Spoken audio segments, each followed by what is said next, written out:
અલ્પેશભાઈ, આજે મોટી શિબિર રાખવામાં આવી છે, અનેક લોકો ઉપસ્થિત રહેવામાં આવે છે, શું કહેશો? ખાસ કરીને સમાજને લગતા જે અલગ અલગ સમસ્યા અને મુદ્દાઓ છે એના માટે સૌ ભેગા થયા છીએ અને ઘણા સમય પછી સૌ જૂના સાથીઓ આજે મળ્યા છે એનો પણ વિશેષ આનંદ છે. અને દરેકના વિસ્તારમાં દરેક પોતપોતે જ્યાં જાહેર સેવનમાં જાહેર જીવનમાં કંઈક કાર્ય કરે છે તે પોતપોતાના વિસ્તારની સમસ્યા હોય ચિંતન શિબિરમાં મુખ્યત્વે હેતુ જ છે કે પોતાને લગતી સમસ્યાઓ હોય કે ગુજરાતની સમસ્યાઓ એ બધા વચ્ચે મૂકીને આનું કઈ રીતે સમાધાન થાય એનો પ્રયાસ થાય.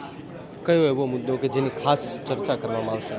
ખાસ ચર્ચા આંદોલન દરમિયાનના કેસો છે, દીકરીની ઉંમર જે લગ્નવાળી બાબત છે, માતા પિતાની સંમતિનો મુદ્દો છે, મોરબી જેવા શહેરો કે ગ્રામ્યની અંદર જે ખેડૂતોની સમસ્યા છે, વ્યાજખોરોનો ત્યાં ખૂબ મોટો મુદ્દો છે, સાથોસાથ યુવાનો જે ડ્રગ્સને વ્યસનના રવાડે ચડે ગેમિંગનો જે મુદ્દો છે એ મુદ્દાઓ છે, ગોંડલવાળો મુદ્દો છે અને જે યુવા સ્વાવલંબન યોજના અને પાટીદારના આંદોલનના લીધે જે લાભો મળ્યા છે એમાં સુધારા વધારા છેલ્લા 8 વર્ષથી નથી થયા તો એને સુધારા વધારાઓ પણ થવા જોઈએ. એવા ઘણા બધા મુદ્દાઓ છે અને બીજા અહીંયા લોકો કન્વીનરો સૌ પધાર્યા છે એના મુખ્યથી પણ નવા નવા મુદ્દાઓ આ મિટિંગમાં જાણવા મળશે.